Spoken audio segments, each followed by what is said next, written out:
Hi everyone, Mark Green here from Diabetes Diet Guy. So I put a question out to the community to see what the most interesting topic is that people want to learn about. And the overwhelming winner was weight loss. So I'm going to do a quick video on some of the key points I think that are most important when approaching weight loss.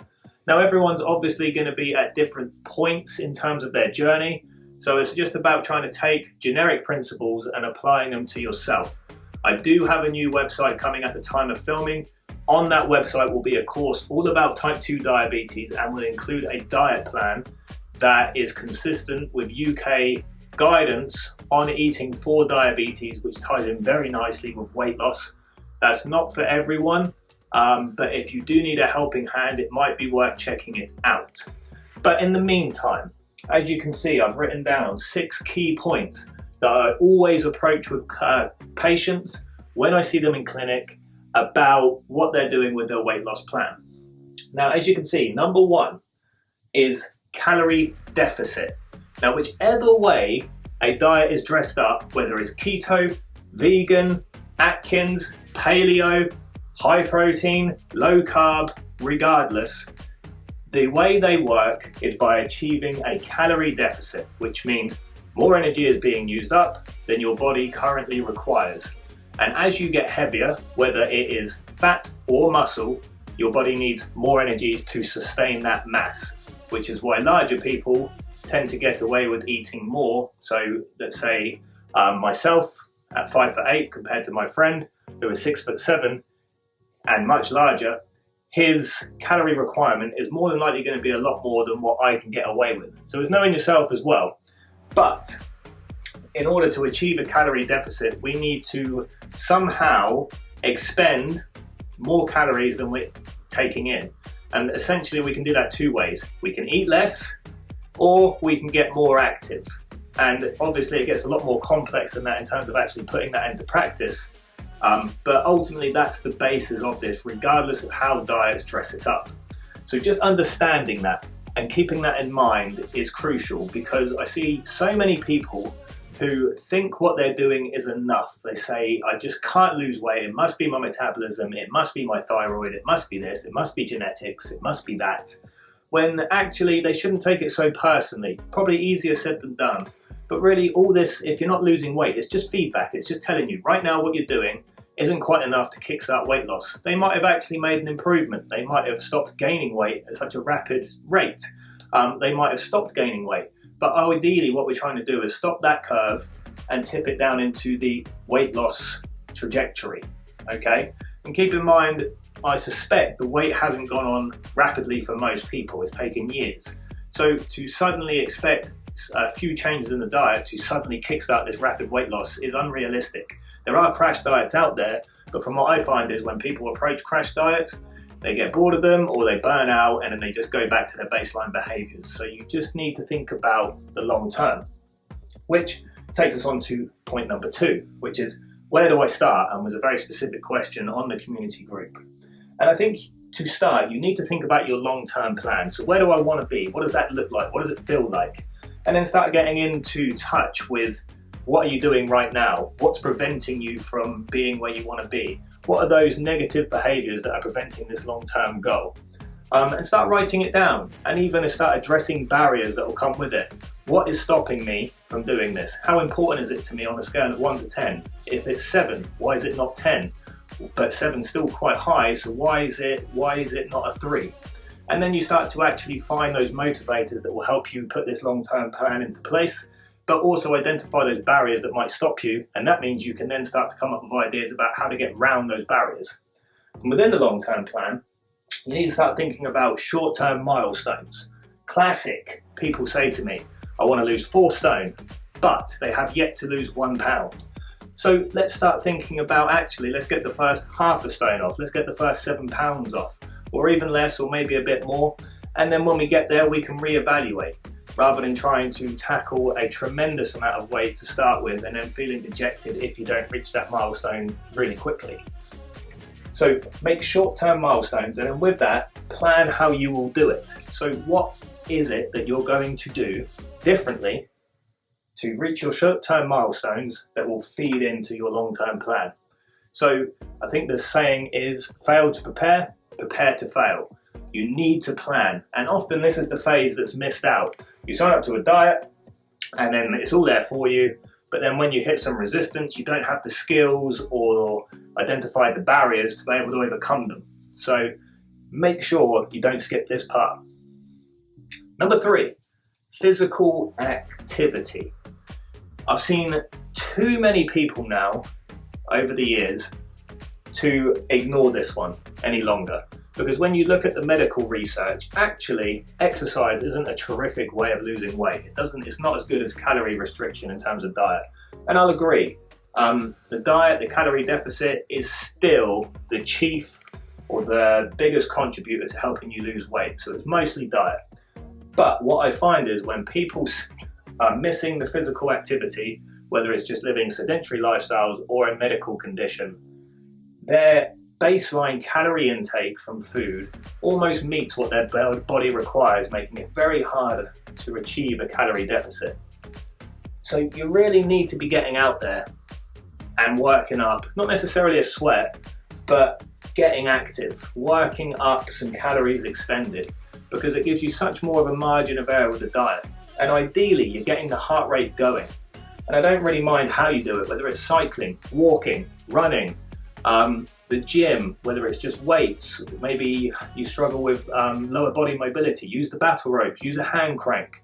There's always a way to do it unless you are really struggling with your health, in which case physical activity might not be an option and that ship may have sailed. It's going to be much harder, I'm not going to lie to you. But it just means that it has to come more from the diet. But then you need to be so much more on it with the diet, almost running at 90, 95, 100% of the time on the diet. Any lapse will make it very difficult to shift that weight. Just from my experience, I've seen too many people like it now.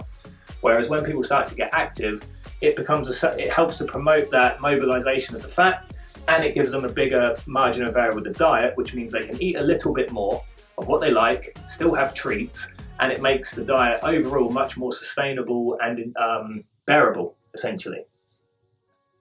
So physical activity, trying to get active as often as possible.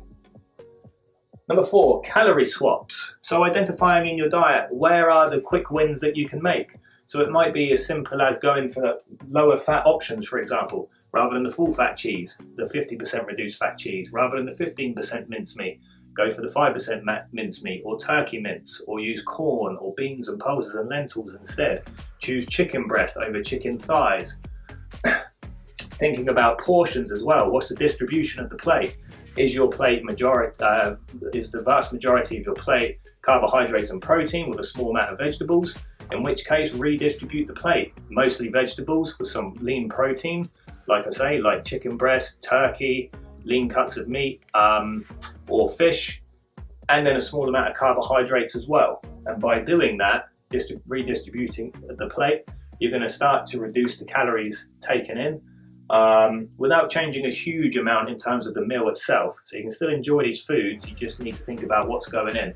And one question I always ask patients about their vegetable intake is it every day? Is it every meal? And more often than not, the answer is no. And in which case it means they're relying vastly on the higher calorie food, which is found in protein and carbs. So in reality, if you're eating the higher calorie foods and you're still not that active, it makes it very easy to gain weight. You're promoting the weight gain.